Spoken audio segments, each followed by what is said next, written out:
Welcome to Caffeinated, my friends. I, as always, am Charlie, but not as always with us. We are very fortunate to have Dr. Mike Israetel with us. You already know who he is, I'm certain, but for the very few of you who do not, he is a PhD in sport physiology, co-founder of Renaissance Periodization. You guys should both be checking out their apps already, both the Diet and RP Strength. You are also a professional grappler, i.e. practicer of Brazilian Jiu-Jitsu. Am I correct? Correct. Yes.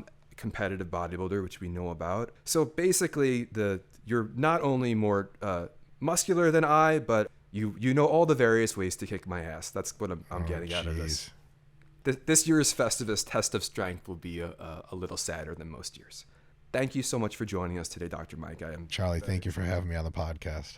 It's my pleasure. So the first thing I wanted to ask you was, in this fitness space, there's so much talk of this diet, that diet, calories in versus calorie out, thermogenesis, just don't eat this food. And there's so much noise. And before we get into that kind of stuff, what is missing right now from the space, Dr. Mike? What are we not talking about that we should be talking about? It's a difficult question to answer exactly, but I can say that paying attention to the palatability of food is something that has been established quite well in the evidence sphere, and rather it's been empirically very well validated. And I think the change in the palatability of food is by far the most responsible variable for the obesity situation in America and around the world. And you just don't hear a lot of it explicitly stated, sometimes hinted at. And I think it would be beneficial for more people to know it.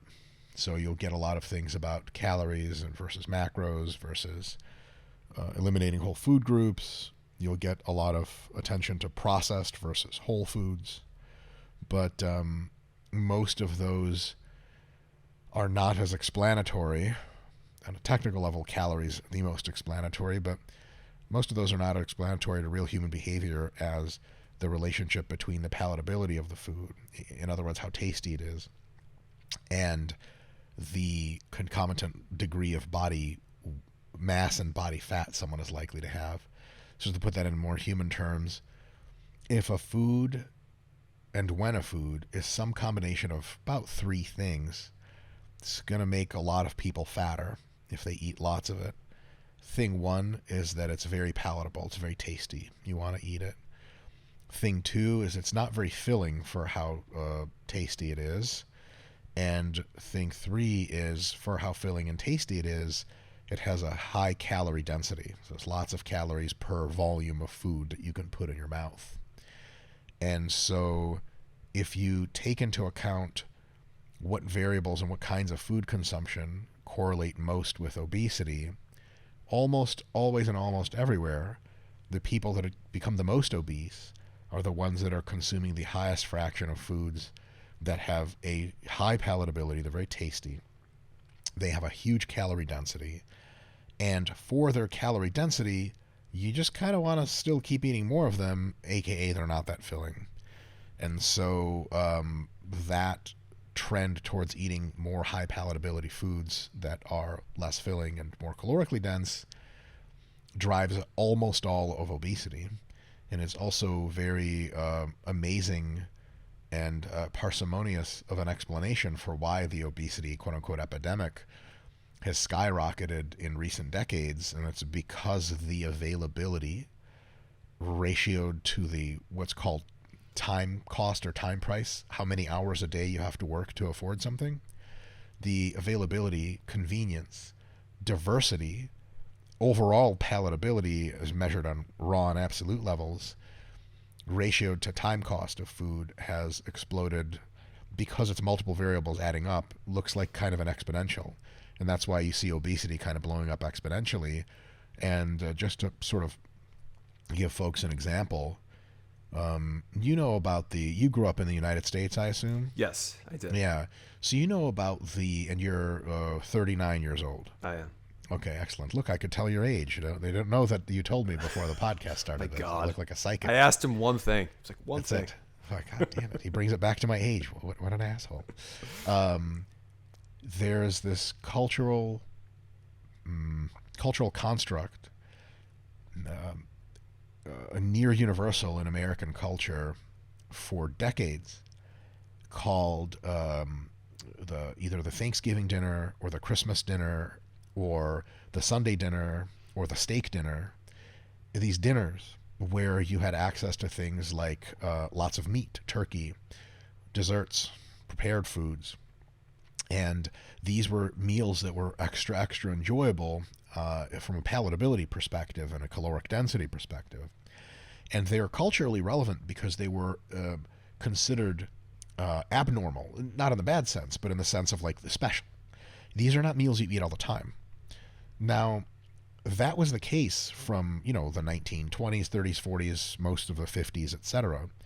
But as the average wealth of the average person began to accumulate to greater and greater heights, and the time cost of purchasing such foods, the convenience of such foods and their availability nearly ubiquitously has skyrocketed, there's actually just nothing special anymore about a ham or Christmas dinner or something.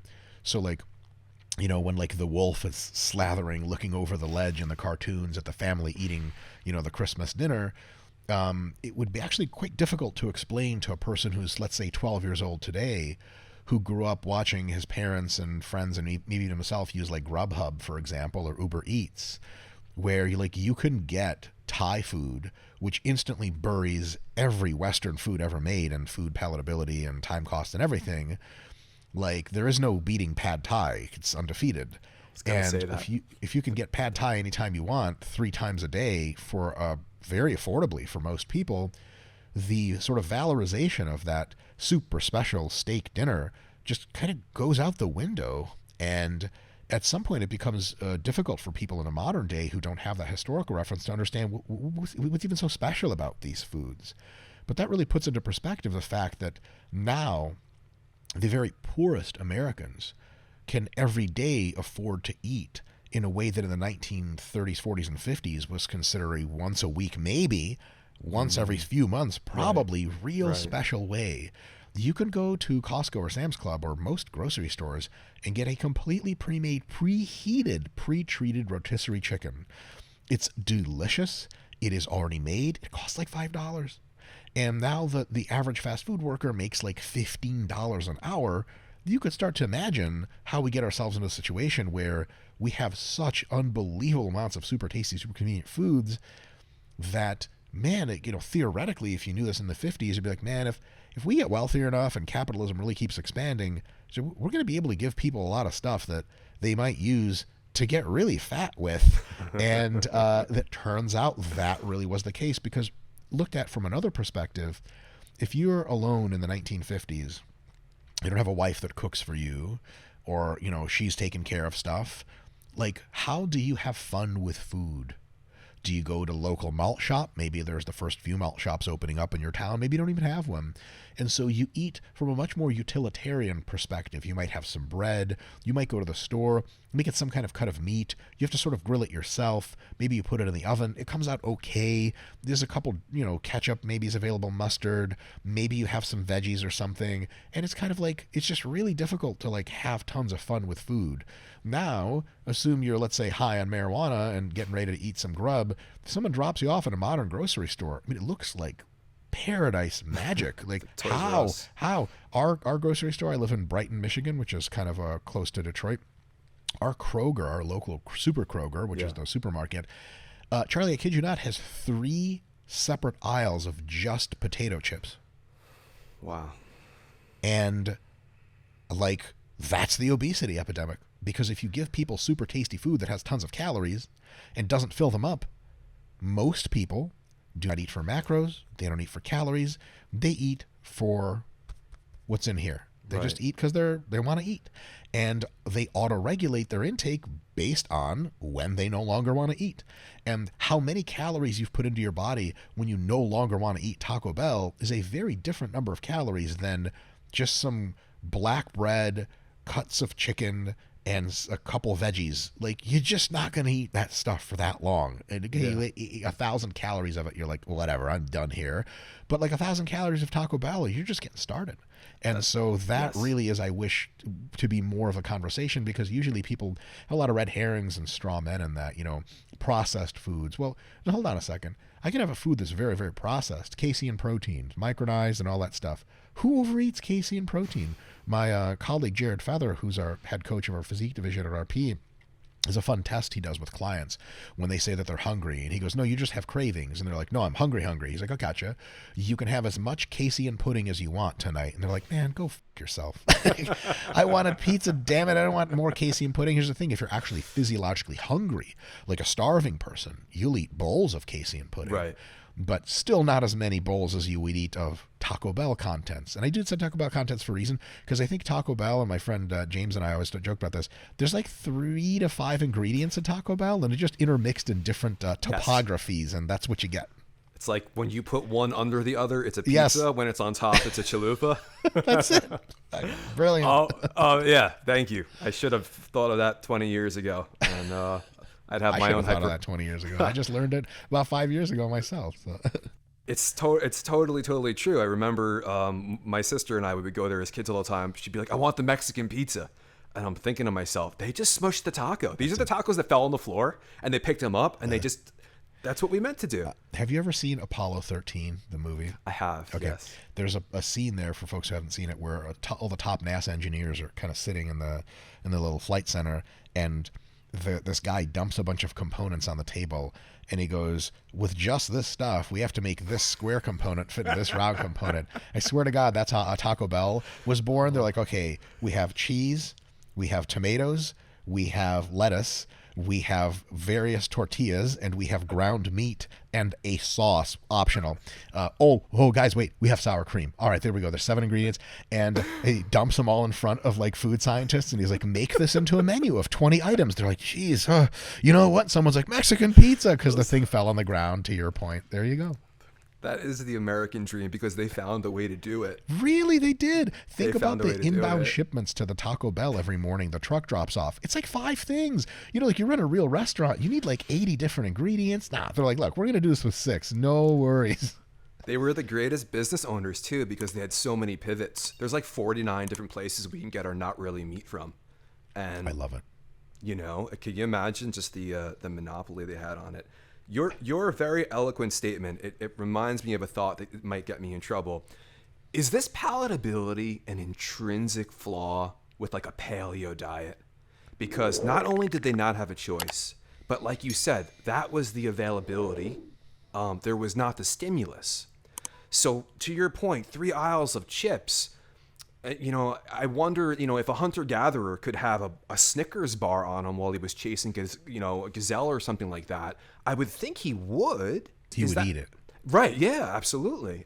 I would say you mean the Paleolithic actual diet, or the paleo diet TM as expressed recently? Yes, like I'm trying to sell you something. Yes. So actually, I think it's not a flaw in the paleo diet in the direct sense, though it is a flaw in another sense. In the direct sense, it's a feature, a benefit, a feature, not a bug, of the paleo diet, because the paleo diet restricts you away from most very tasty foods. And if you just do paleo, same applies to keto, same applies to carnivore, the same used to apply to veganism back up to the late 1990s. Just so few people were vegan, that they would just basically get whole ingredients and make their own food. And look, most people just don't cook that well. And how much taste can you make from unprocessed vegan food? And back then, vegans were skinny because you just couldn't get super big eating that stuff. Right. And also, you just never went out to eat because how many vegan restaurants were there? Right. Nowadays, vegans go to Whole Foods and they have brownies and cookies that are vegan, sausage vegan, everything. And now vegans look a little different, if you know what I mean. Not all of them, but some of them are some girls like, I'm vegan. And you're like, holy, did you eat a vegan? Is that what you mean? Why is your voice so deep? Just vegan food, man. All right. Ma'am. But all of these diets basically And lots of people have success with these diets. Like Joe Rogan always talks about how great like the carnivore-esque approach is. And it's not there's anything magical about eating elk or whatever. There's just only so much elk steak you can eat until you're like, I'm good. Whereas pizza has a much higher limit. And so what I would say is if you can stick to these diets, and as you stick to these diets, they're easier to pull off because you're not fighting this ravenous palatability monster. I would say it's also the biggest knock against a traditional calorie counting diet, which is like barely a diet. Because people will ask me sometimes I go on podcasts and be like, calorie balance, that's like not a thing anymore, right? Kaiko's a myth. And I'm like, it's absolutely thermodynamically never been violated and never will. It's exactly true 100%, but it's also not a diet. It's like teaching someone how to like pick up girls, and you're like, all right, check this out. In and out. That's how it works. Like, okay. But there's like a lot of ways to get to that point and have more fun than less fun. They're like, don't worry about it. That's all you need. In and out. You're like, because the calories tell me nothing except for I have one number to hit. Now, what foods do I eat to hit that number? If I eat healthy foods that fill me up a lot, high protein diet, lots of veggies, mostly unprocessed foods, some protein powders, my God, man, I'm just going to lose 20 pounds just eating food, and I can't even hit my calorie number. It's like, oh, you're supposed to eat 2,500 a day. And you're like, I'm eating 2,400, and I'm like tired of Greek yogurt. I don't want any more Greek yogurt. Put it away. That's one of my tests for myself. Like on weekends, if I'm dieting and I'm high on marijuana, I'd be like, oh, I want more food. I'd be like, all right, Israetel, there's vanilla Greek yogurt in the fridge, and I'm like, I'm just going to go to sleep. Good. So if you do that, great. But if someone just tells you, hey, it's 2,500 calories, I mean, can you imagine, Charlie? You and I have been in fitness like combined for as long as a human has been alive. We see the matrix so much, we almost can't see human faces and shapes anymore. So we walk into a store, you really have to walk back in your mind. Like, how does a person with no nutritional education see this? Someone says, hey, like, keep your calories at X, Y, Z. They go to the store. There's a thing, they're hungry, right? Because they're on a diet, and they have a constrained mindset of like, oh, I'm dieting, and everything seems more appealing. Like, as soon as someone says, like, don't you look at other women, you're like, oh God, there's other women everywhere. And if she didn't say that, you're like, oh, whatever, I don't care. And so as soon as they have that, they go to the store. What do they gravitate to? The good stuff, quote unquote, the tasty stuff. And then you're going to eat you a lot of tasty stuff, and you're going to be like, oh, I'm like a third of the way through the day, and I'm already at 1,800 calories, and I'm hungry still. That is how calorie balance alone as a diet, and it's not a diet, it's one number. That's how it can steer you wrong. But just really quickly to finish the thought, the thing with the proper scientific approach to dieting, which is to understand the food palatability reward hypothesis, understand caloric constraint, understand macros, and then make food choices that make all of that easy and convenient, mostly whole foods, protein, veggies, etc. If you do that, it's a lifelong skill. You just do different variations of it wherever you go. The problem with keto, paleo, etc., and all these diets that have names is that, are you going to be on this diet forever? And the answer is like, probably not. No. And so when you and I, who know calorie balance and all that stuff, go to like Mexico for a vacation and all inclusive, like we know like what to eat. Like, oh, so you guys is there any meats grilling? Is there any seafood? Or we get some veggies, get some extra dessert. My wife can't stand it. My wife can't stand it. Totally right. Like, she's like, you're fucking insane. You're weird. Human. You're an insane yes. human. No, 100%. It really isn't human. But on the other hand, if you're like a keto guy and you finally like finish your plan, you're really lean, you go to a cruise or to Mexico for a vacation. I mean, man, what are you going to eat? And the answer is like, it's just a 1 or 0, like code in a computer. 0, I don't eat any food off plan. 1, I just had giant question marks and I'm going ham. I'm eating chips. I'm eating ice cream. And then all of a sudden I blow up and get bloated. And some people get so discouraged or they just can't keep ketoing that they end up being like, dude, like I dieted, I lost a bunch of weight, but I just can't keep the weight off. They don't have any kind of fluid ability to alter their diet up and down based on circumstance. They have either the gun goes off or the gun doesn't go off. So it's a tough thing. The two things that come to mind immediately in what you're saying, number one, my pre-podcast meal was just Greek yogurt, so I'm embarrassed because that's literally what I just had a bowl of. So but you didn't overeat, did you? Just another thing to talk to the therapist about.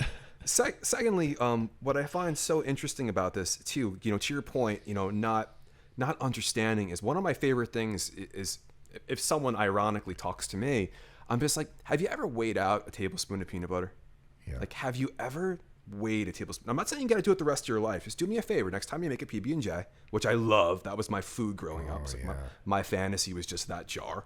I love counting macros for me. I think a lot of it is the OCD. And for me, it's like a game of Sudoku all day. And it's always like, how can I fit this in? Where can I enjoy? I always feel like the most unhealthy thing someone can say is, I'm having a cheat meal. Yeah.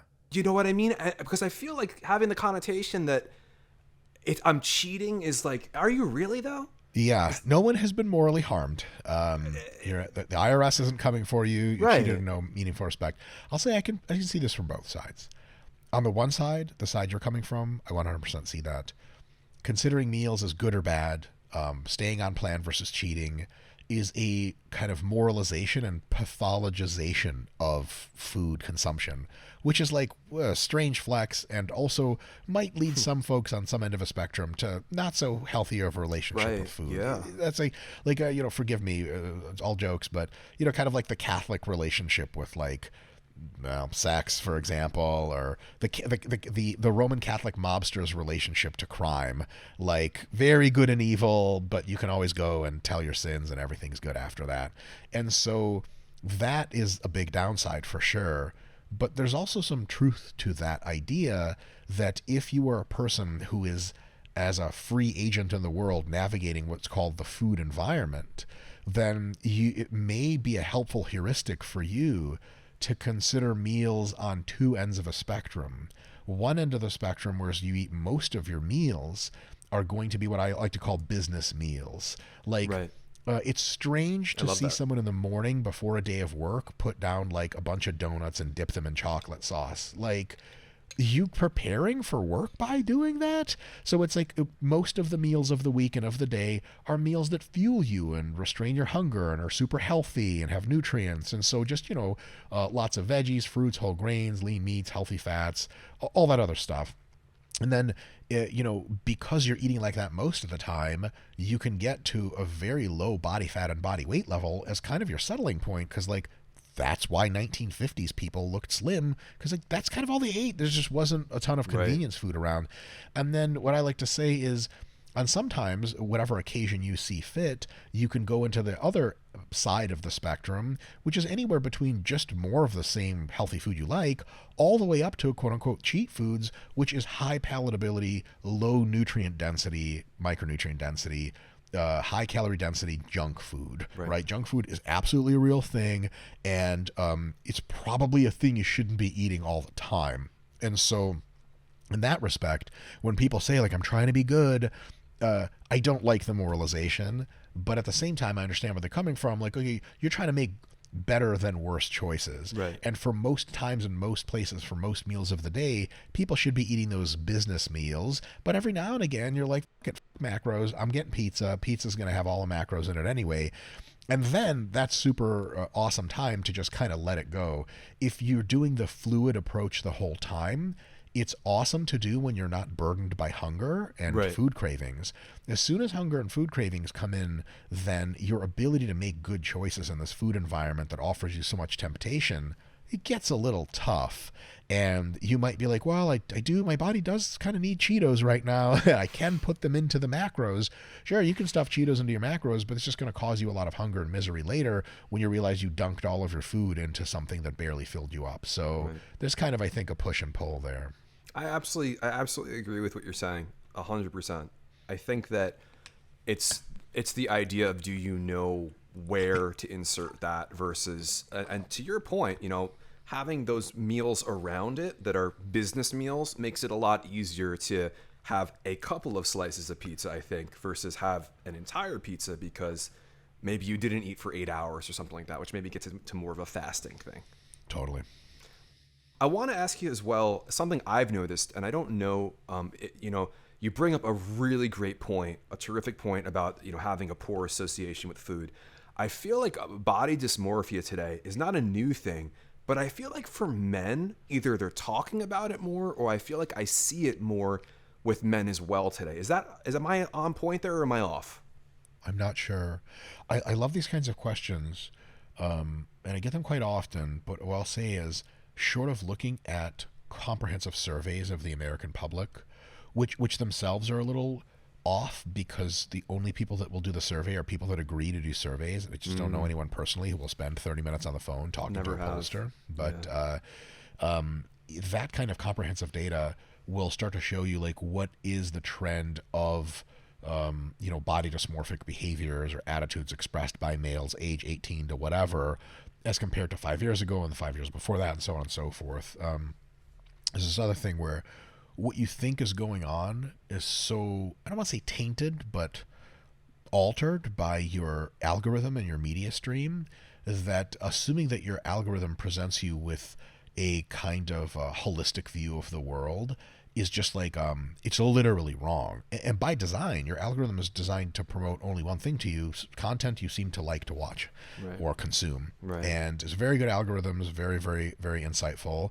And so we all get a real biased look at the world, some less biased than others, but you have to kind of go out of your way to try to get an eclectic view. And so when people say body dysmorphia is on the rise, or ask, is it on the rise, I'm actually just not aware of the literature on that. Now, that there's certainly some literature on it. It's not my exact specialty, so I haven't perused it in a while. But even if the literature says it's rising, a lot of that sort of comes from the artifact of asking people questions in more detailed manner, kind of finding the people that would have otherwise not been found. That all being said, so it's a giant mystery cloud for me as body dysmorphia is going up or going down or whatever. But I will say that it's probably easier to get a little bit dysmorphic if a few things happen around you at the same time. One, there's a fraction of the population you're exposed to that is in really good shape. Two, you're not in very good shape yourself, which is statistically more and more true for more Americans all the time. And lastly, if you are, if the algorithm by your selection of what you wanted to see is kind of showing you a lot of exotic fitness content. We do know that human brains were not designed for the technological revolution, and thus at a deep psychological level of deep inference and learning, your brain can't tell apart your Instagram feed from the real world around you. It's just more data stream, and it just all goes to the same place. That's so scary. Yeah. And so if you just see super jacked, super lean people all the time, and if you're a fitness, if you're listening to this podcast, there's a high probability that your Instagram feed is curated towards at least your marginal fitness interests. Right. You're going to see a lot of bodies, and here's the real messed up thing: most people only, or very, very highly mostly, post their very, very best content. Some like of highlight it reel. altered with highlight reel. Some of it altered with Photoshop too. And the Photoshop's not even a big deal. Even if Photoshop just didn't exist, it is because a lot of people just their best lighting, their best angles, their best everything. And I am absolutely a person who does that as well. So you start to think, man, everyone just looks like this all the time. Now you see yourself in your full glorious splendor, naked every night before you shower in the mirror or whatever. After you've eaten all day? Even all day. You can look at yourself naked anytime. I meant after you've eaten all day and you're not like that. Oh, after you've eaten all day. Yes, totally. You're bloated, you're distended, and all this other stuff. And so you're looking at yourself, and now your sort of heuristic understanding, your inferential kind of gut feel about what people look like is something that's been modified heavily by social media or curated heavily and biased heavily. And then the actual you is the actual you all the time. And you can't really hope to compete with that. And then so you look at yourself, you look at social media, you look at yourself in the mirror again. Is that a recipe for body dysmorphia? For most people, no, because most people don't have tendencies for body dysmorphia. I'll tell you this, there's a much bigger quote unquote problem in America of people giving any shit whatsoever about what they look. That kills way more people than body dysmorphia, causes way more suffering. However, some people who are a little bit more at risk for various other neuropsychological and genetic proclivities, that's a perfect storm. And that will hit them very hard, and it's very, very difficult to get your head above water in that regard. So to make a very long professorial explanation much shorter, for some people out in the world, this is the worst time ever to be subject to body dysmorphia. What it brings up for me is, and I was the heavy kid growing up. Okay. I was the bully kid growing up. Okay. And then I made a big mistake in high school. I started getting muscular, like when I was maybe a freshman. Okay. So the kids who were older than me that like saw the kid who started looking like he was a little bigger. Yeah. I was like the ultimate target. Yeah, sure. Do you think that I mean, one of the things I love about what you do and what you encourage is that, is there a healing in the other end of that physical transformation? Because I feel in a lot of ways for me there is. Yeah, that's a really great point. I don't have anything except conjecture to base this on, but I have a lot of my own personal experience and that of friends and colleagues. So it's not totally worthless what I'm about to say, but maybe mostly worthless. I think that it's probably true that experiences that occur to you when you're relatively younger have a more deep and longer lasting psychological impact. But I also think the psychological impact of experiences when you're younger is vastly overrated by most people because it fails to show up most of the time in the psychological literature as far as data analysis is concerned. What shows up all the time is kind of like where you are in life at that moment combined with what your genetics are. You'll notice that some people take bullying and take body composition very differently. Some people get bullied and they take it real bad. I took it super, super bad. Some people get bullied, and I've literally watched this happen. Like, they get bullied, and then the kid walks away, and they're like, they just dust themselves off and keep going. And you're like, what the that didn't do anything to you? Like, some kids are just mean, and they just literally just never hit them. Yeah. And so in the same way, some people exist in bodies for years that are, like by most standards, grotesquely overfat and almost universally from a evolutionary psychology perspective unattractive, and they just have 80 kilograms of swag. They just don't care. Yeah. They either like how they look or they just never really paid attention to how they looked. Like, no doubt there is like a party I could go to, a kind of a hangout with dads where like, a lot of them are into cars, and like knowing your mechanics around cars is like a real big value judgment of how you are as a male. And like, if you had me hang out with those guys and it was discovered in the conversation I didn't know anything, and they started kind of, as we're all adults, nobody's going to bully me at this stage, but they're kind of, joshing you a little bit. Like, Mike doesn't know anything. Like, I just couldn't give 1/10 of a. It right. wouldn't. There's no way I'm driving home with my wife and I'm like, honey, that was awful. I'm going to get into the auto mechanic like hobby because I'll never be embarrassed like that again. Like, I just couldn't give. In the best way possible. I think that it's a great hobby. It's just not for me. I don't care. And so you're not a doctor of snorkeling. Like, what do you mean I'm using the wrong snorkel? 100%. You're like, really? This is the snorkel? You're like, okay, well, just tell me what to buy. I don't even care. I don't even snorkel. Right, who cares? Right. So for some people, their bodies and fitness is absolutely like that. They just don't care.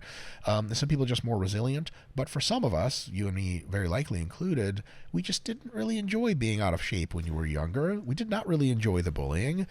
And I think to folks like us, there is some, I think, decent reason to believe, though this is speculative, that if you achieve a body that to your own eyes is exceptional based on what you used to see yourself in, and I think that's helpful to other people, also exceptional, I think that getting that body and like getting lean once and then a couple of people compliment you does nothing functionally on the grand scheme, because you have this gigantic swimming pool of dark dog in your brain from back when you were in terrible shape and getting bullied. So it's just a lot of stuff, and because you were younger, that pool filled up really fast. And then you have like a cup of 3 compliments from that fat lady at your work who's always nice and compliments everyone anyway. And like, you've kind of had some abs lately. Damn it, Mike. Right, exactly. Karen was so great. I always took her. Can I have a minute? Compliments to heart. Yeah. Yeah, that's it. There you go. But what I will say is, enough of that interaction where you are the most jacked guy at the gym. People come up to you all the time and ask you for training advice. People, instead of bullying you, are a little fearful of you, maybe you've had enough of those experiences where after a while your brain kind of does this like waking up from the Matrix thing where it's like, I'm not in terrible shape anymore, am I? I'm not a defeated person.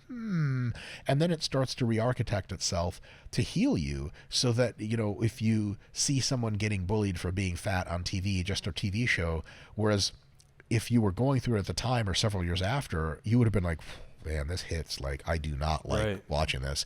Later, you could be like, man, I remember that. That sucked.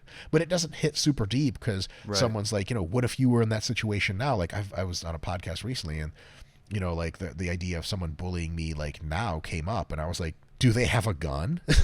Then bully away. If you don't have a gun or a knife, like, we can sign a waiver and get it popping. Right. But like, it's just like, I'm not really bullyable anymore. And having that perspective is something I could have really only gained with, maturation into adulthood certainly helps. When you have middle school brain, it's all fucking nonsense in there anyway. But also like years of being that guy. Like, like I've had multiple times where I like unrack a squat in a gym and the whole gym goes silent, because in like a university gym, especially, when you have more than 4 plates on the bar, everyone just shuts the fuck up and stops when you start lifting. And then when you rack it, they're just like, kind of sort of go back and go to their stuff. There's waiting like for you to fly away. Legit. Do you know the movie? It was a terrible movie. It was one of my favorites of all time. The Matrix Reloaded, the second Matrix movie. Oh my god, my best friend loved those. I think I had to watch them at gunpoint. Excellent. The best. Did that one have the twins that were like? Yes, the twins. They were great. Twins.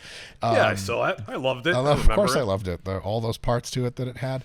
The Matrix Reloaded had the scene where like there's like 100 agents, clones of the agent guy, beating up Neo, and then he flies away, and they all just kind of like they just kind of walk off. Like, that's the thing. After you rack a 425 for 8 squat in a public gym, people are just kind of like, what the f- was I doing anyway before that guy was doing that? You do that enough times, and you get enough looks like that, and you have enough interactions. I think it probably is healing something deep down in there. Yes.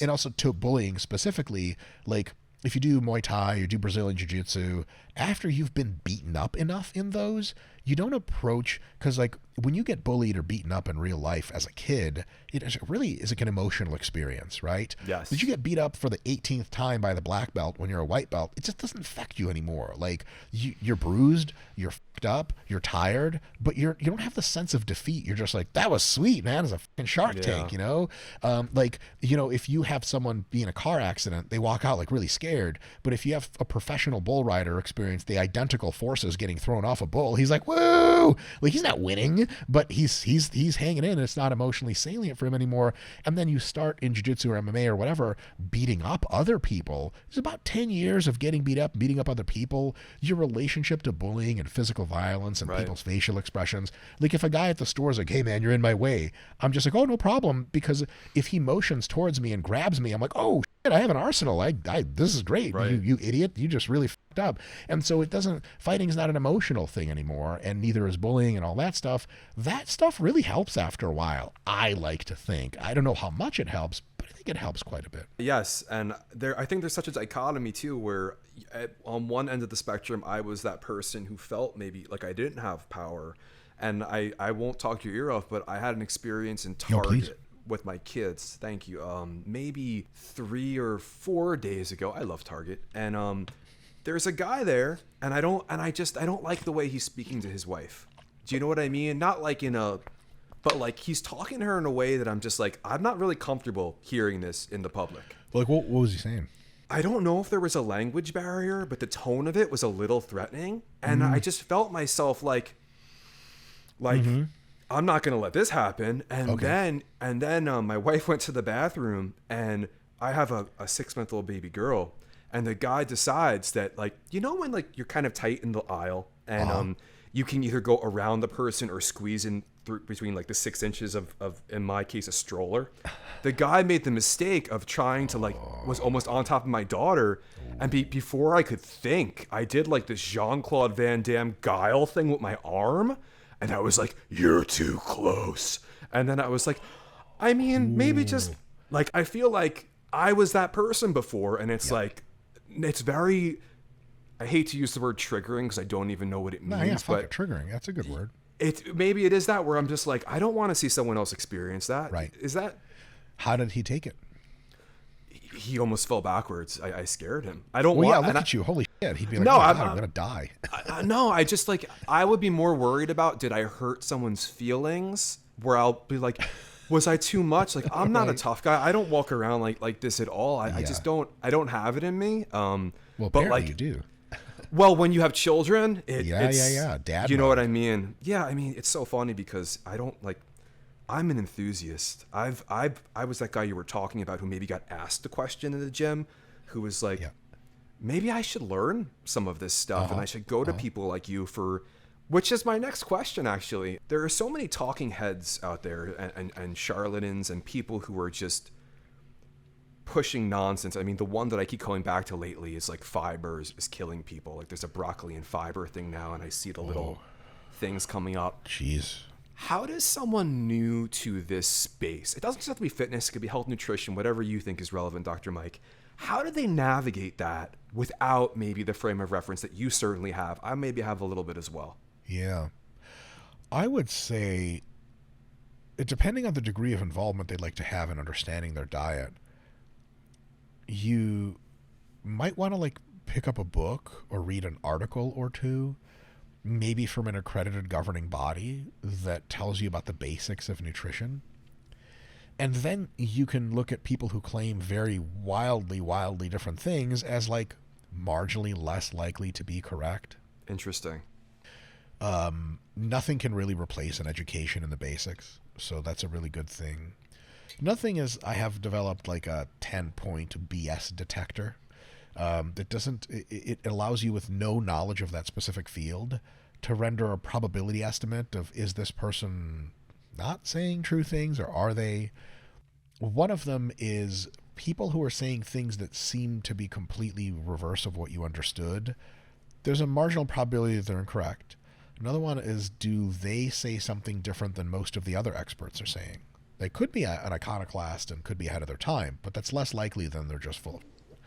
Another one is, what kind of language are they using? Are they using relativistic language or absolutist language? Absolutist language is like, broccoli is killing you, period, stop eating it. Relativistic language to say similar thing is, look, you gotta be concerned about your fiber intake because fiber has downsides as well as upsides. Right. Now, you could even say fiber has more net downsides than upsides, which would be categorically false. But based on how you say it, there's a lower and a higher probability that you're correct or incorrect.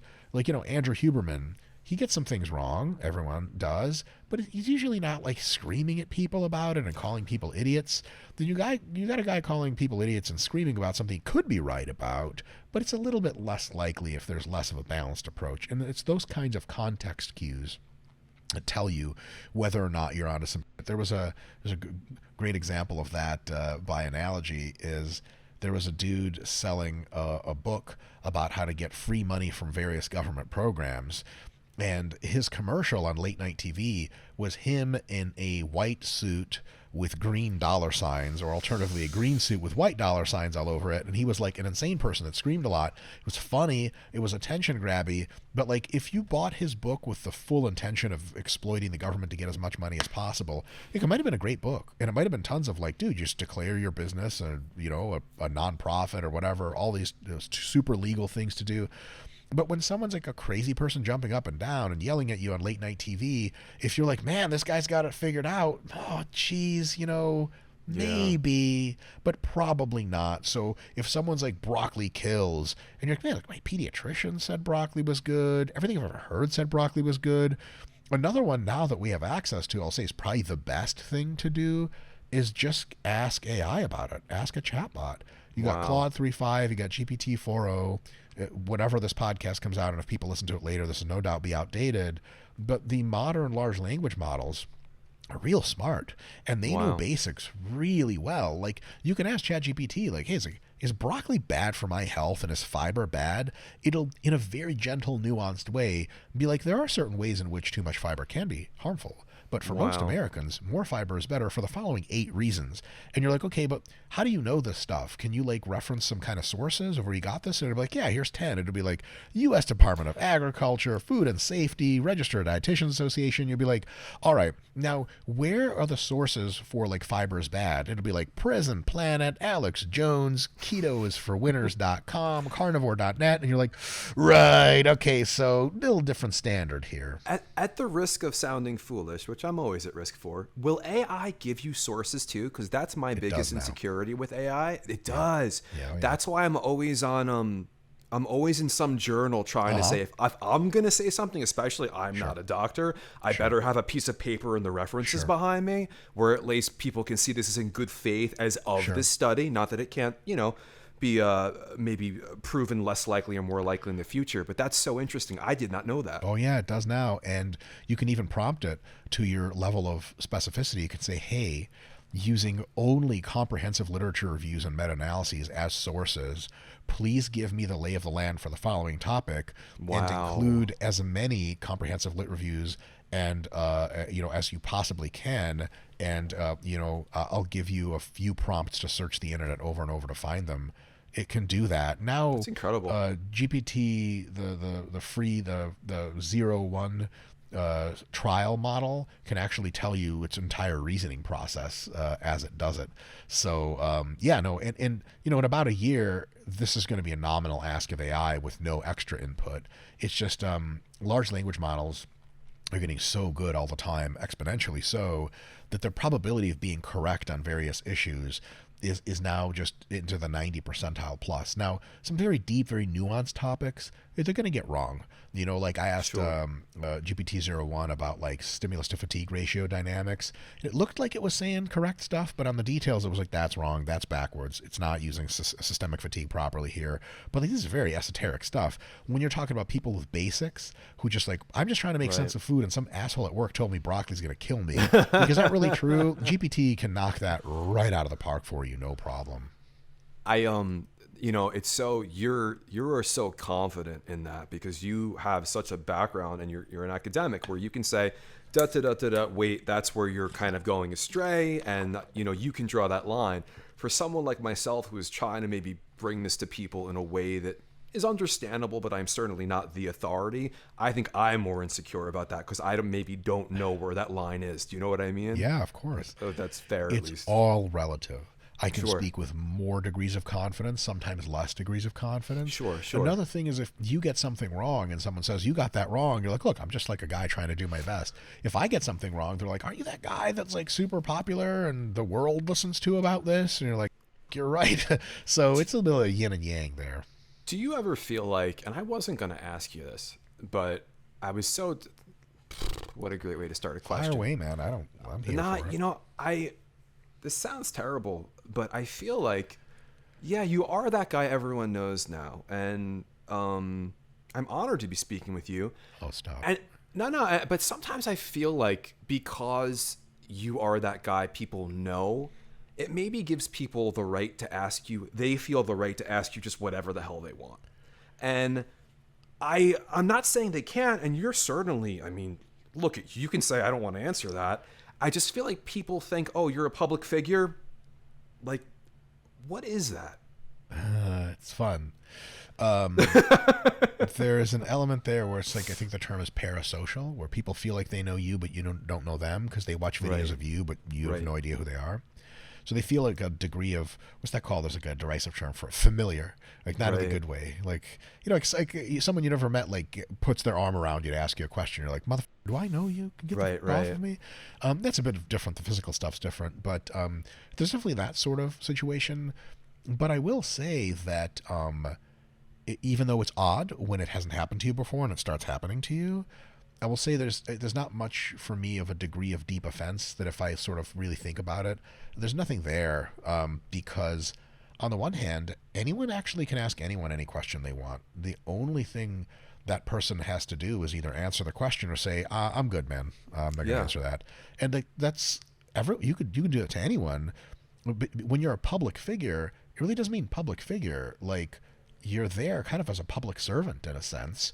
And so when you get sufficiently famous, it makes sense for people to ask you stuff because you're out there yapping all the fucking time anyway, and it might as well yap about shit I want to know about. And what's the worst that's going to happen? You're going to say no. So there's like a thing where if someone's like, the woman that lives in your building, Judy, she's really private. She never looks anyone in the face. You're like, she doesn't want to talk to people. Right, exactly. But clearly, I yap all the damn time. I'm at every interview ever. Of course I'm going to talk. And that's a correct assumption, by the way. And the other thing I'll say is, every now and again, I get to feeling bad about the whole celebrity thing and like, oh my God, like, it's like I can't go to many places anymore with my wife without being, what we call it, Dr. Mike'd, where someone's like, Dr. Mike, and I'm like, oh shit, that's right, I have this whole other thing. So that's, it's a downside or whatever, but like, man, fame and money is pretty fucking sweet. I don't give a shit about fame really at all. I wish I did. I'd be having a real great time. But the money's so goddamn good that if I ever catch myself bitching, oh, shut this fame, shut the fuck up. Make your money, eat shit. And look, if I'm getting exposed for stuff on the internet, if I'm getting critiqued, bring it on. I'm in the public sphere, no problem at all. There was once, I don't know if you've ever heard it, there was once a Tom Cruise interview where he's just such a unique personality, even outside of what we maybe know about him, where he's like, the people don't want to know. He's like, you want to know, like, mind your manners, mind your manners. I'm like, I've never heard a celebrity tell an interviewer to mind their manners. And I'm like, I you should look that one up, because it's actually really entertaining, where he was offended by the question, but I don't know. I guess the way he dealt with it, I don't know if it was appropriate or not, but I respected that he was like, that was kind of rude, you know? Yeah, I have a very flexible definition of what is rudeness.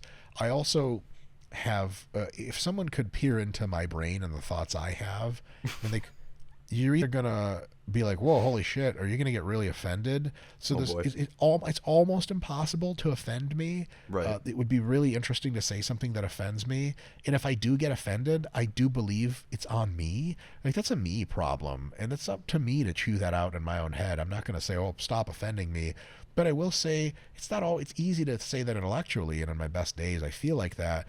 But like, when a reporter asks you something audacious, it hits weird. Like, I remember the first time, like, a major YouTuber did like a video about me. It was not so charitable. He had like pictures of me in there, and like my wife appeared in some pictures. And I had a thought, like, open your mouth about my wife and I'll pull your jaw off your goddamn body in real life when I see you.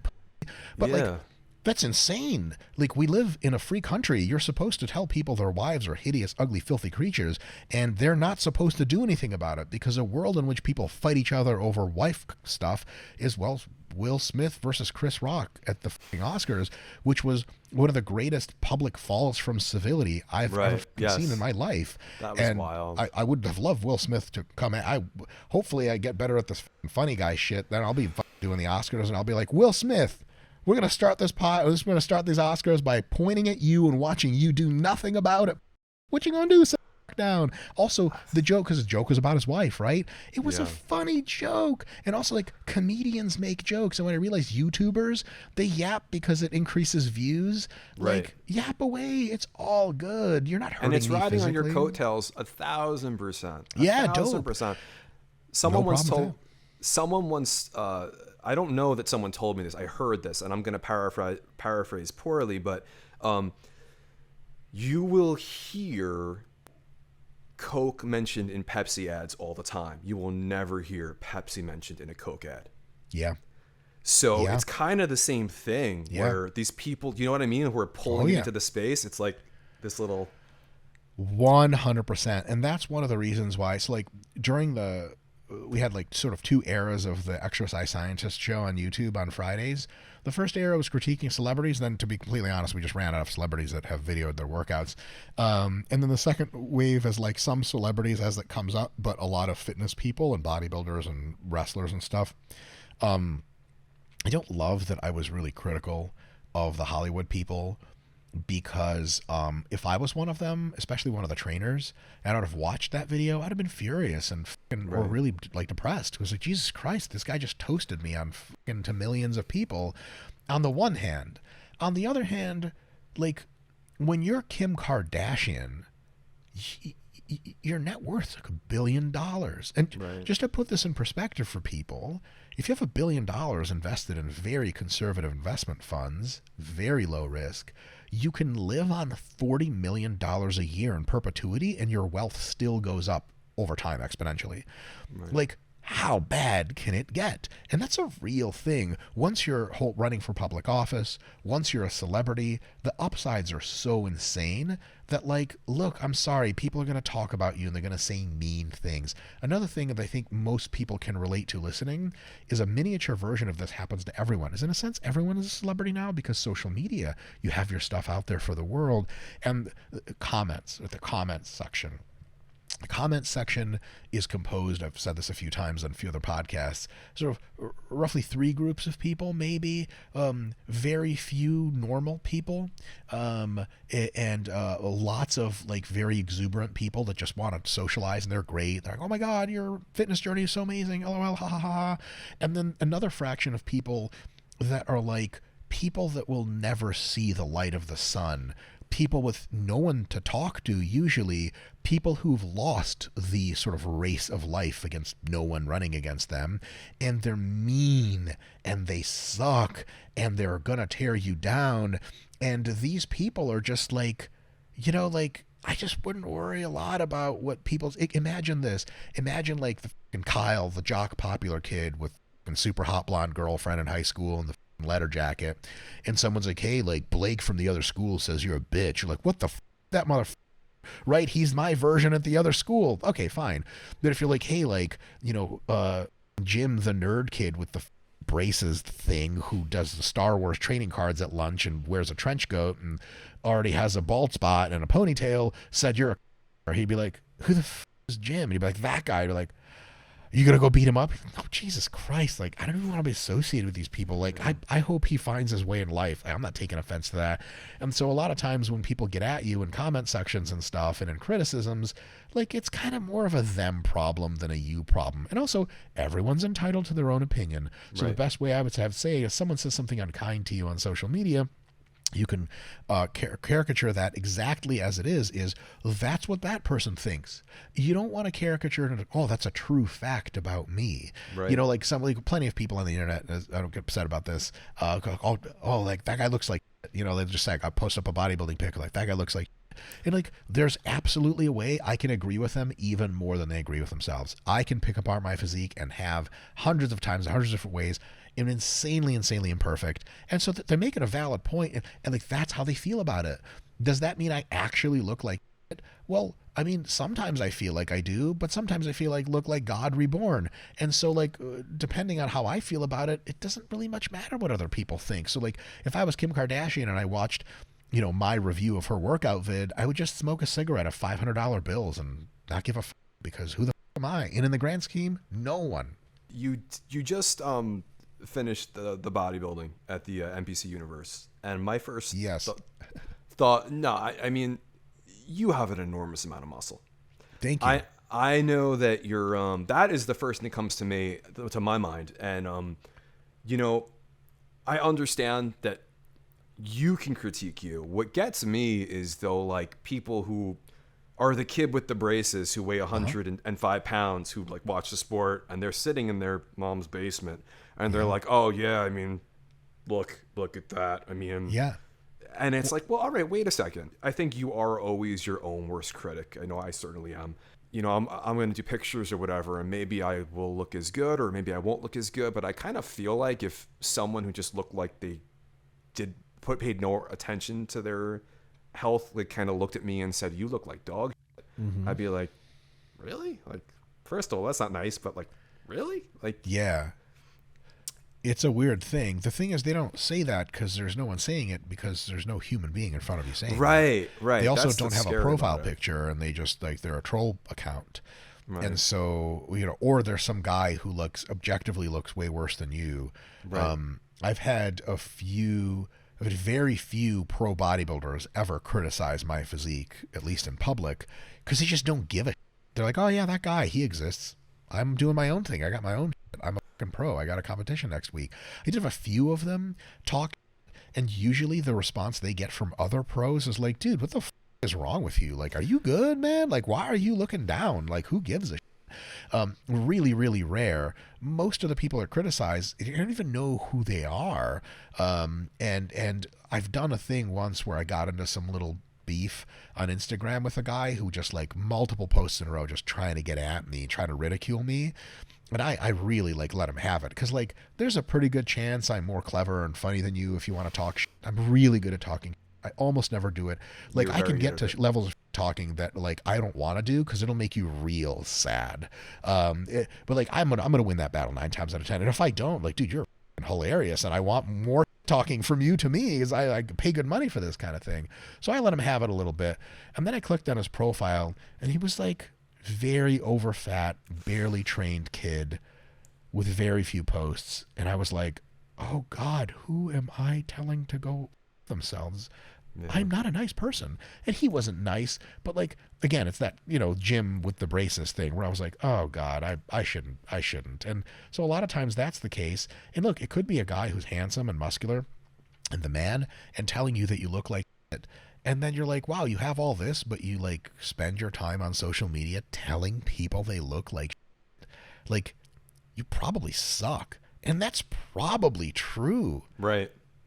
I think that too, you know, the people who are the other bodybuilders, when that's your space that you're competing in, bodybuilding versus jiu-jitsu and whatnot, like, they're in the trenches there with you, even if maybe their body part is better than that one on you, or vice versa, or they got leaner, they did this. There's some element of them that resonates, and like, I remember what that was like at this point. And I mean, I'm by no means I'm no expert on bodybuilding, but I've certainly been around the block enough where I could see, and I'm looking, I'm like, I cannot imagine the work that went into that I don't think that those people have any concept. I think that people think, if I just took steroids, I could do that too, but I don't take steroids, so I'm going to go back to video games. I really There's think a lot of that.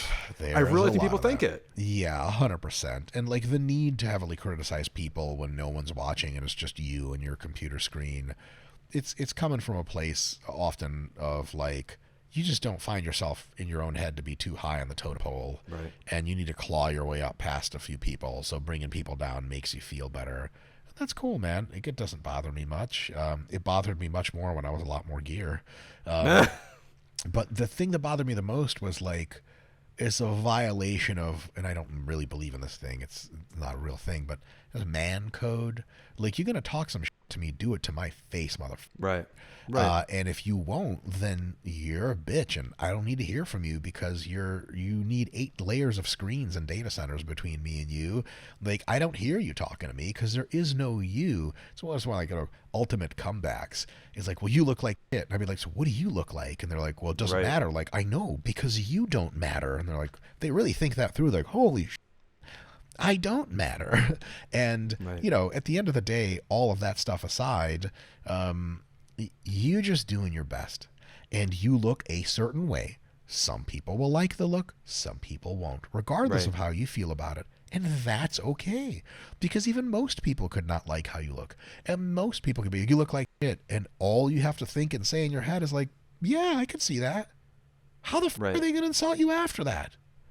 They're going to be like, well, you should quit bodybuilding. Like, okay, I hear that, man. Maybe bodybuilding's a waste of my time, but I don't know. I might do another show or two. They're like, you're going to suck again. Like, yeah, probably. Then what are they going to say? Like, they just run completely out of steam because you're giving them nothing. You can get into a verbal argument with them on the internet, but I think they like that kind of thing. Then they feel like they're really jousting with you. I think they feel more relevant in their minds if you engage with them. Oh, I think sure. I think that's the whole thing, is they're like, look at me, look at me, look at me. Yeah, definitely. I used to like engage with tons of those folks because I had the bandwidth to do it, and I would beat every argument into submission. That was my favorite thing to do. And then I had, like, basically about a year and a half ago, I had to re-architect my situation there and actually just don't respond or don't read most comments. Because if someone's like, do you read your comments? I'm like, no. And they're like, why not? I'm like, it would just be a full-time task at this point. Like, that would be all I do all day long. And never mind reading comments, but debating every person in there on the technical characteristics of what they've claimed about you is both pointless and also it's like an insane use of time that you can't possibly have, which is why, like, I start to get to feel why celebrities are kind of a little bit different than other people. There's so many people, if you ever open your eyes and look at your socials, that have all kinds of things to tell you about yourself. People that speculate about how you dieted or trained. They're trying to put the pieces together. You know, a lot of times when alpha male type of dudes speculate, they just present it as like a confirmed fact that they know. And it's really just a clown show of people tripping over themselves. And you engaging with that is just not realistic. It's like having a debate where you're sitting on stage and you're debating like the entire audience in an auditorium at the same time. Like, that's not how that works.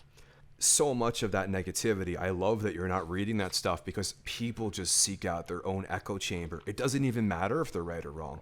It's just they go in the direction of, I feel what is being said back to them, validated, you're validated, you're validated. And you also have to, like, I think of myself as a pretty happy person, and I want to ask you about a gratuity thing in a moment, but how many happy people who have things to do are going to actually, almost none.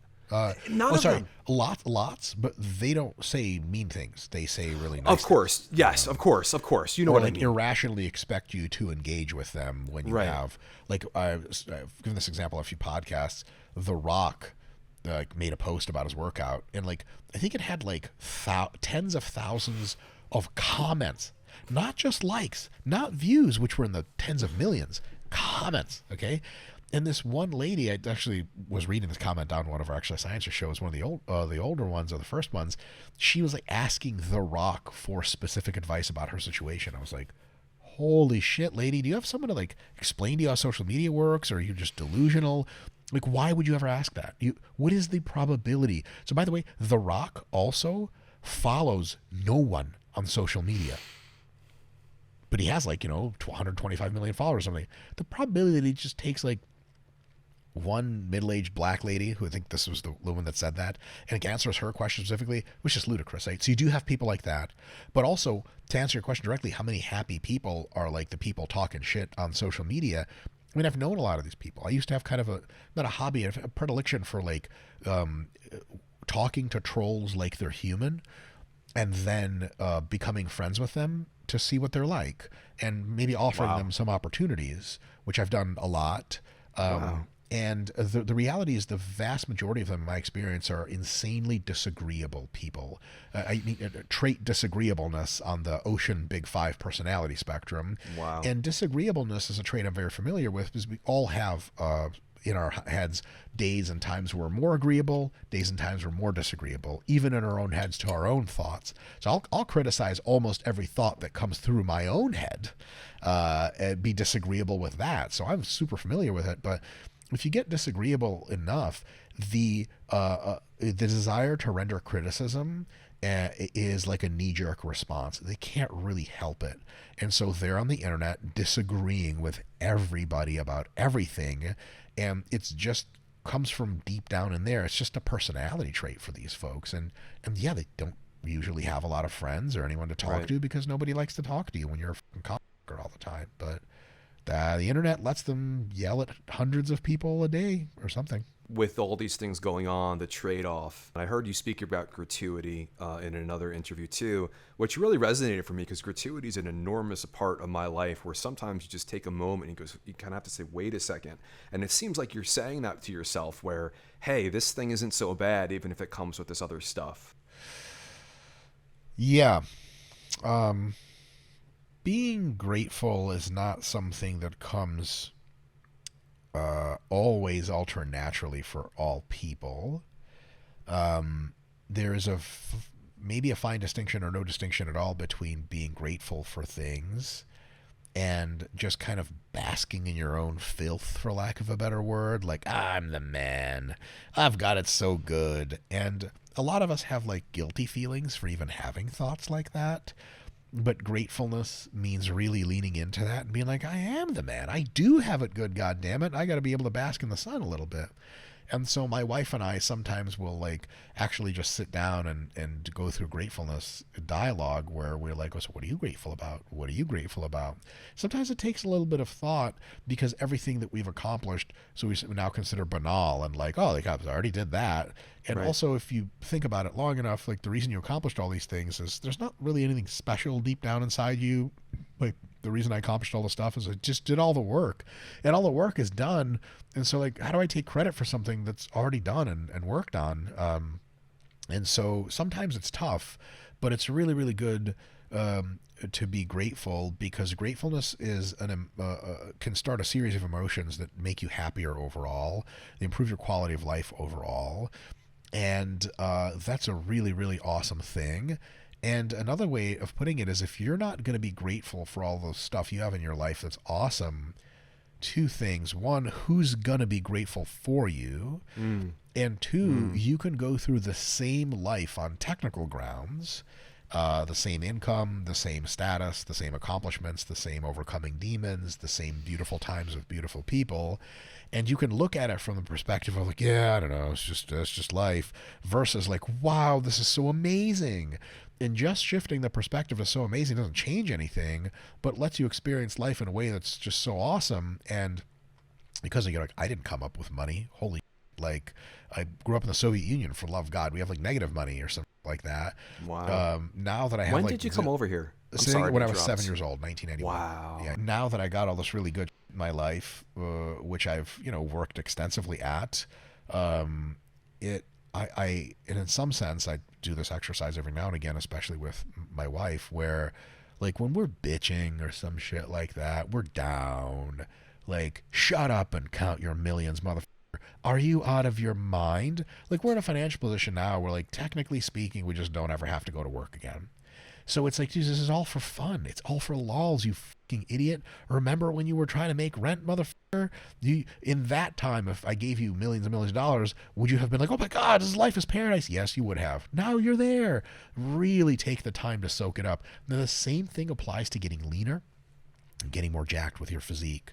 Like, you thought an earlier version of you would have looked at you today in the grocery store, like middle school you, and it would have been like, like, hey, want to know something cool? It's actually you in the future. They'd be like, what the I turned into a superhero? Yeah. Like, oh my God, that's wild. I must be ecstatic. And like, actually, you got used to it, and now you just bitch about your wife and kids. Like, that's lame. And so it's good to practice gratefulness from the perspective of, man, like an earlier version of me would be really, really psyched. And that's something that I've had to keep doing, because no amount of money or recognition or whatever the fuck that I get seems to be by itself, without gratefulness exercises, powerful enough to topple the permanent sense of guilt and insufficiency that is Ashkenazi Judaism. Like, it shit is in my blood, bro. Like, it's tough. Like, you're always like, oh, I could do better, or always self-critical. And yeah, that makes you a baller that accomplishes tons of stuff. But if you're not going to enjoy anything, that's like, the key there, the right? fuck's the point anyway? Yeah. Yeah, I mean, it's that drive. I just feel like that's the double-edged sword of being driven. I mean, if you're really easily satisfied, maybe you're just not as driven. Something I which I really find so intriguing. A close friend of mine is now on TRT for medical reasons. Okay. Hasn't been weight training for a long time. He used to weight train and he started again. I'm sorry, he hasn't started yet again. And I had wished he was maybe taking care of himself a little bit better. I get a message from him very oddly, maybe like a week ago. And he's like, do you know who Dr. Mike is? And he's like, I love him. He's making me want to lift weights and exercise again. And this is not like a gym bro or a dumbbell person. This is just someone who finds you inspiring. And first of all, thank you, because I care about this person a lot. What do you think it is about you that's transcending audiences so successfully, where he's like, I want to lift weights again? Do you know what I mean? Where he's so not in that realm. My clever asshole response is, your friend is insanely exceptional, and almost no one who doesn't lift watches my content. You may be the only person that I have heard this from lots of other friends, is people like will consume my content that just don't even lift. Wow. I'm not sure. It's difficult to appraise oneself. I think I've heard a lot of this from other people. I would have never guessed most of these things. One is the humor, I think, really helps, because, like, yeah, if you say objectively, are you pretty funny? You'd be like, I'm pretty funny. Yeah, I'll take that one. I'm not shy about saying that. Am I the funniest person ever or something? No, right? But like, yeah, I got some fucking jokes. Like, if I'm in an elevator with some people and you're like, $100 if you can make that girl giggle, I'd be like, yeah, this is easy, no problem. I also love doing it, so making people laugh is awesome. I could do it the rest of my life. But so that's cool. Another thing is, I think that people say I have like an ASMR voice or some shit like that, whether like this guy should narrate audiobooks, or I would love to hear his voice as I fall asleep. I know a lot of people actually watch my videos as they fall asleep, because I lull them into sleep with this voice. Apparently, like, it's difficult to hear your own voice as you're speaking it. You do hear it, but that's not the same. And I've seen and heard myself on camera so much that I'm like, that's just me. And so, like, do I find my voice appealing? Not really. I would have never guessed. The first time I heard this was a few months ago, and then I've heard it like 1,000 times since, and I'm like, what the of all the things, I would have never seen that coming. And so I think that's maybe one of the things, the humor, the voice, maybe like I just don't know what else they're getting out of it, man. Because I was gonna say I do have a knack for being able to teach relatively complex concepts and kind of open up simply, expand the complexity, and then close it off simply so that people feel like they've learned some actionable things. But like if you're not into lifting, I don't know why the fuck that would appeal to you. Because like who gives a shit about all that stuff? I don't know. If I can add my 2 cents to it, Please. I was thinking about it a lot, and I feel like you're physically you are intimidating, and you're also you're extremely academically smart, where you have such a way of saying things that's communicated well to people. But I don't think that's enough. I think you're very emotionally intelligent, which That's the first time I heard that one. Yeah, my autism coach says you're wrong. Well, I say I have a podcast. I think that's it. Where it's, even when you're talking about your experiences or new data or how people may want to approach something or why they may not, there is a level of compassion and kindness that comes with it, which I think is disarming. So was my man bun doctor response. A man bun's better than a PhD in my world. Amazing. Do women find themselves randomly pregnant around you when you see a man bun? Man, no. You're like, no, but actually maybe. I don't know. I've had a few friends who have had one-shot kills so far in their childhood stuff. And that's like cool, because you're like, dude, you got it. You got that thing, man. One drop of your shit, there's a fucking human being popping up in the world. Yeah, plus the woman or whatever, but women are objects. I don't even consider them human. For anyone that's going to get offended at that was a joke. That was certainly a joke. Dude, maybe, possibly, probably a joke. Mostly a joke. Dude, thank you for your kind words about that. I guess I'm trying to kind of process the whole thing about me being kind of nice and empathetic. I was not always jacked. I was not always smart. I was not always a person people knew about.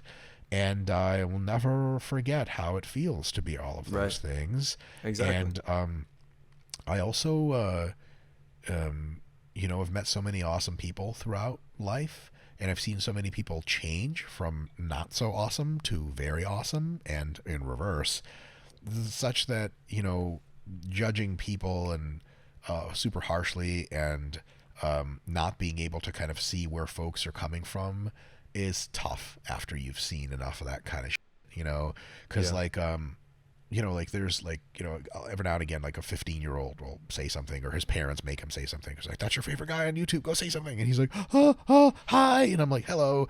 And it's like, it's just some skinny 15-year-old, like, fucking worthless, man, whatever. Like, yeah, but in 15 years, that guy might have the biggest fitness YouTube channel in the world, and he's going to remember how you treated him.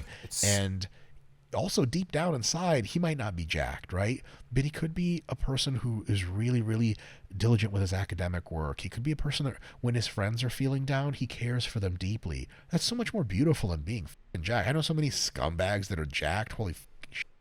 So if you have muscles, if you have money, that doesn't really tell me a ton about you. Something about you, but not a ton. Nothing that 30 seconds of conversation wouldn't tell me 10 times more. So that's kind of my perspective. Like, everyone's human. And also, like, I have another big flex. I'm really deeply flawed. And so if I was going to get on a high horse and act like I'm the fucking man, that's just not true. So I think I come to interactions a bit more genuineness than some people, because, like, I'm not going to try to lie to people and say I'm all this and that. Like, I'm just some fucking dude. What you just said, it is so important, those little experiences. I've been an actor for a long time. I was sick with Lyme disease for a while, where I couldn't do very much of anything. I can't tell if you're being serious or if you're acting convincingly. I'm serious. I got the Bell's palsy and all this. That sucks, bro. Bad. I was, if I didn't figure out I had Lyme disease, it could have been very bad. But I remember many, many years ago getting back into the space. Do you remember John Lithgow, the actor John Lithgow? Yes. I bumped into him at a Mets game, and I just said to him... Were you New Yorker about it? You're like, hey, the fuck off of me. I was more of a Long Islander. I live on Long Island, where we're a little more... No, I don't even remember what the hell I said to him. You guys are all assholes over there. We are. We're not nice people. We're not nice people. We really understand coffee and bagels. But when you're Coffee. nice, you really let people know about it. Like, hey, I'm a fucking nice guy. You're like, yeah, Hey, thank you. Please nice stop guy. yelling. You want to Why make are a you movie yelling? with me? Stop yelling. Stop yelling at me. I said to John Lithgow, I'm like, hey, I really admire your work. And I hadn't been acting in a while, and my face was probably still messed up from the palsy. He's like, oh, what the get away from me, weirdo. He said that first. And then I started crying, and then he was like, don't cry. So when I stopped crying, he put his arm on me, and he's like, we'll have to work together sometime. And I was like, what a gentleman. Like, Unreal. And that affected me profoundly, as you have affected people profoundly. I guess it's really weird when people tell you that you've affected them profoundly because you weren't there for it, you know? Right. And also because, like, again, like, I just don't have the ability to. Also, I'll put it this way: I don't enjoy seeing myself hierarchically compared to other people. I think everyone's human. I can shake your hand. We're fucking human beings. So it's really strange when people are like, oh my God, like, you're such an inspiration. Because you're like standing there, you're like, I guess you haven't seen me at my worst much. Because it's a trip to hear stuff like that. But that's amazing. So, like, to be honest, most of the time when people say like that, you kind of just have to believe them, you know, and you just nod along. And it's both amazing to hear something like that, but also how do I say this best? It's just like 4 or 5 words that you heard, and it just doesn't have that much emotional impact on you because you don't know this person, you weren't there for them, and you also feel like they feel super grateful to you for something that you did, but you didn't do anything, and so you kind of feel, I feel it's misplaced.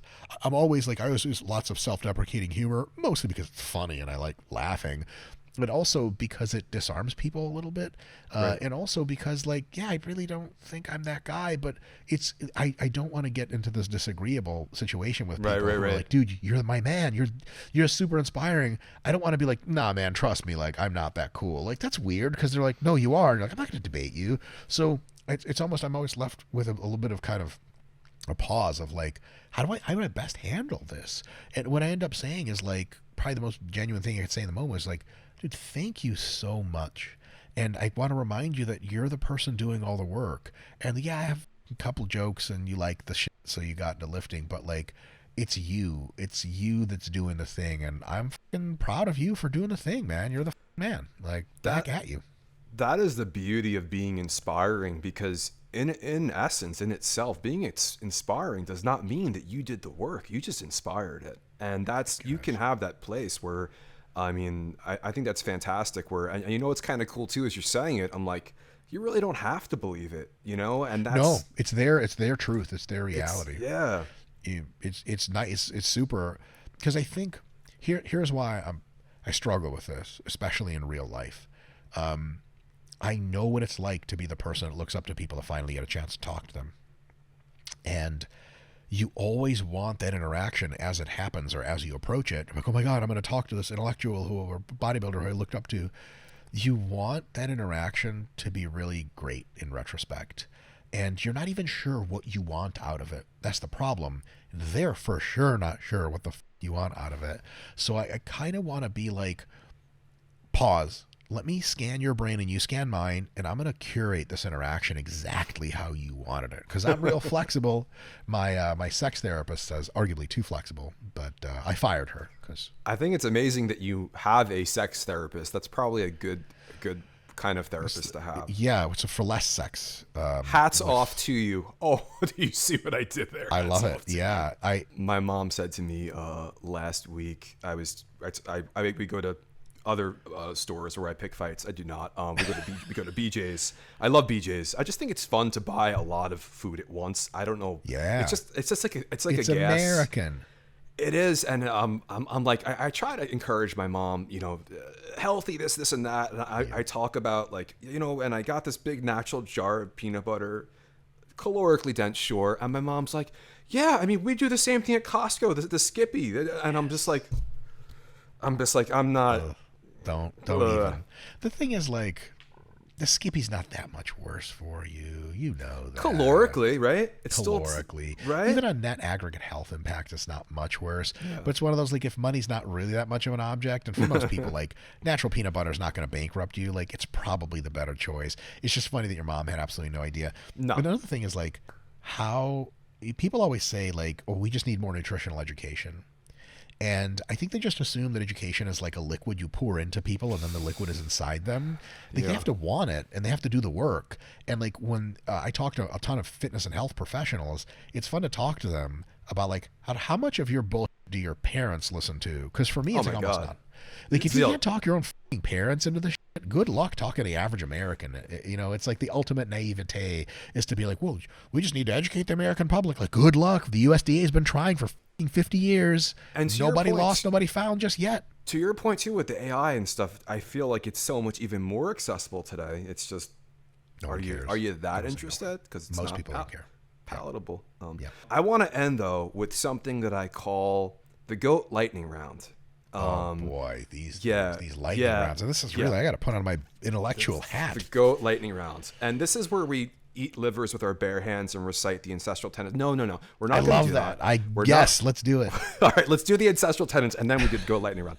All right, so you know, you're the first person that I'm trying this GOAT out with, so you can give as much or as little as a response as you want. But these are things I just thought would be fun. All right, number one, best bodybuilder of all time. Who's the GOAT? Also, caveat. These are not deeply thought through answers, and I could easily contextualize 10 different answers to this question. Keon Pearson. Wow. Keon Pearson. Keon Prodigy on social media. Why? Because I look at Keon's physique and I only have two emotions about it. Either I look at it and go, that's flawless and all of us are flawed. Or I go, that's not a real person in the real world. I have no idea how somebody looks like this. Wow. Name a weak body part that he has for me. Oh my God. If you had to improve Keon's physique, what would you do to it? These are questions that you're like, you have like a sculpture by one of the best sculptors in the Renaissance, and like, all right, make it better. You like got this chisel and shit. You're like, wow. I don't even know if I'm supposed to touch this thing. You know, like, wow. That was a really good answer. Holy cow. Thank you. Okay. Sorry. Now I have to get back in my game. I lost it. All right. Shit. What does not have to induce the most hypertrophy, but what is your favorite exercise to do? What's the GOAT? High bar squat. Love it. Yeah. Hate the term. What is the best cheat meal when you don't give a Funko Pop about what you're eating? You're going to go down. What are you eating?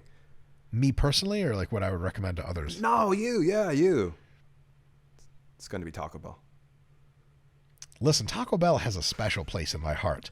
And then my stomach, and then my GI tract, and then my colon, and then the rotting pipes of my system that we spent 10 minutes minutes talking about it. You definitely loved it. Taco Bell, I'm not going to take any away from Taco Bell. I think it's great. I would have also said pizza, but there's so many other things. Chinese food. I mean, let's just say Taco Bell. Get at me in the comments. Hate away. No, I love it. Guys, while you're typing in to the comment section of how much Taco Bell sucks, do you know what I'm going to be doing? I'm going to have chalupa cheese dripping onto my keyboard as I eat a fucking nacho cheese gordita or whatever okay, hold on. I got a question for you, Charlie. I'm here. Here is the ultimate test of intellectual prowess. Oh, boy. If everything was going so good. So good. If prompted and with no Googling or anything, can you reliably describe to me the difference between a chalupa and a gordita? Yes. Motherfucker. I think that I think, okay, and this could be grounds for my wife to get rid of me if I screw this up, but I think that a chalupa is almost like a pasty Pillsbury type of crust type of thing. Mm-hmm. I think a gordita, I think it is more wrapped, whereas I think a chalupa is more open and a gordita is more wrapped. I haven't eaten a Taco Bell in a long time. I should probably look that up. That's going to be fact checked, isn't it? It's not. I have no idea. I was just seeing if you knew. That's one of those, like a little kid to be like, oh, I knew, but I know, like I think I know, but maybe not. I suppose the reason I ask you, they're so goddamn interchangeable. It just doesn't. Like if someone's like, if I'm ordering and I'm like, can I get a nacho cheese chalupa? They're like, we only have gorditas. I'd be like, yeah, whatever. And even if they didn't, if they gave you the wrong thing, you wouldn't know. You wouldn't know, delicious. Charlie. That's the thing. You just wouldn't know. You like it. Just I just want to tell people like, okay, don't put tomatoes and onions in my, because I'm weird about tomatoes and onions or whatever. It's beside the point. Whatever ingredient I don't want in the food, and then just be like, I have $20. Just give me Taco Bell. They're like, what do you want? I'm like, no, you don't understand. Just whatever you guys have that you can put in the bag. It's all the same. It's a drug deal, and you need a fix, and this is drugs, what you have. man. You're like, I have $20, and as long as they're queso with it. Dr. Mike, you have been absolutely wonderful and thoughtful and as hilarious as can be. Check out Renaissance Periodization, guys. Check out the RP Strength app, the Diet Coach. I'm going to be doing a video with these things very soon with my experiences with them. Dr. Mike, thank you so much for your time. This has been a delight. Thank you so much, sir. Charlie, thank you so much for having me. It's been awesome to be on. Please come on the show again, please. All right, tomorrow. See you tomorrow.